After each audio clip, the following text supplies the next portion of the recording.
dun sa tatay niya. Ngayon naman, magagalit si kuya niyan eh. Alam ko.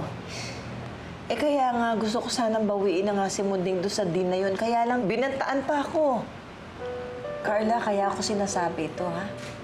Kaya ako sinasabi sa ito dahil alam ko na ikaw marunong kang magtago ng sekreto. Diyos ko, ewan ko ba naman sa inyo, Nay? Pera kapalit ng apo niyo. Hindi lang pera yun eh.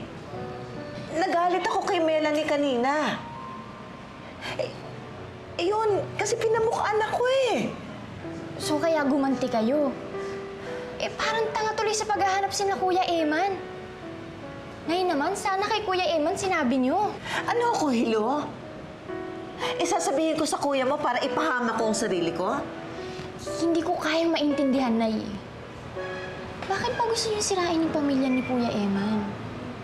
At kahit galit kayo kay Ate Mel, Nay, dapat naman hindi niyo dinama yung bata.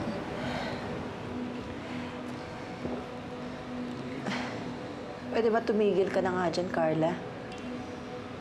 Alam kong maling sabihin ko to, Nay, pero sana nga sana nga hindi makuha ni Kuya Eman si Munding. Dahil pag nangyari yun, nailagot kayo.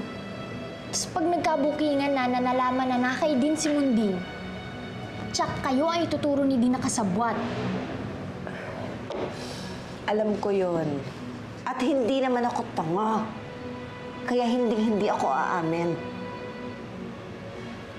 Mabuti pa nga siguro na hindi na nga makuha uli si Munding.